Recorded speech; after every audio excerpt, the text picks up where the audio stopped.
അതേ അവസരത്തിൽ മുജാഹിദുകൾ സലഫികൾ അബൂജഹലിനെ മുഅ്മിനാക്കുന്നില്ല, അവൻ അള്ളാനെ അംഗീകരിച്ചിട്ടുണ്ട് എന്നാണ് പറയുന്നത്. സ്വയം പര്യാപ്തതയിൽ അധിഷ്ഠിതമായ ഒരു ശക്തിയായിട്ട് അവർ കണ്ടത് അല്ലാഹുവിനെ മാത്രമാണ്.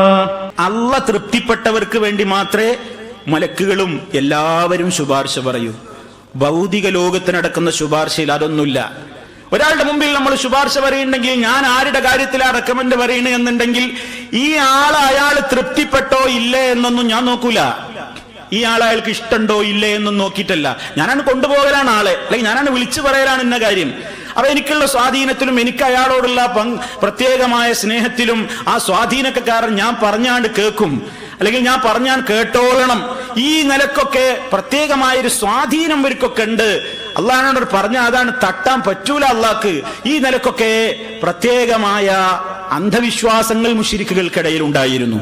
ഇസ്ലാം പറയുന്നത് അതൊന്നും നടക്കൂല. മാത്രവുമല്ല, സ്വയം കഴിവുണ്ട് വിശ്വസിച്ചില്ലെങ്കിൽ ശിർക്ക് വരില്ല എന്നാണെങ്കിൽ മക്കത്തെ മുശ്രിക്കുകൾ ചെയ്തതൊന്നും ശിർക്കല്ല എന്ന് പറയേണ്ടി വരും.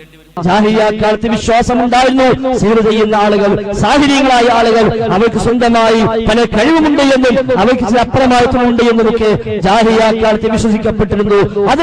അതിന് ഇസ്ലാം എതിർത്തു, അതില്ലെന്ന് പറഞ്ഞു. ഖുർആൻ അവരെ പഠിപ്പിച്ചു. അല്ലാഹുവിന്റെ അനുമതി ഇല്ലാതെ ഒരു ഉപദ്രവം ചെയ്യാൻ അവർക്കാവില്ല. അഥവാ അനുമതി ഉണ്ടെങ്കിൽ ഉപദ്രവം ചെയ്യാൻ കഴിയുമെന്നർത്ഥം.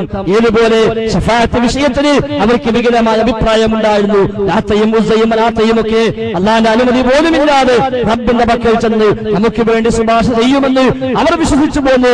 അല്ലാഹു തആല എതിർത്തു. ഇല്ലാ മൻ വല്ലദി യശ്ഫഉ ഇൻദഹു ഇല്ലാ ബിഇദ്നിഹി. അല്ലാഹുവിന്റെ അനുമതി ഇല്ലാതെ ആരുണ്ട് ശുപാർശ ചെയ്യാൻ എന്ന് ഖുർആൻ ആയത്തുൽ കുർസിയിലൂടെ മറ്റു ആയത്തിലൂടെ അവരെ ബോധ്യപ്പെട്ടതുപോലെ സിഹ്ർ വിഷയത്തിലും വികലമായ വീക്ഷണം വെച്ച് നിർത്തിയ ആളുകളെ അല്ലാഹു തആല തിരുത്തി.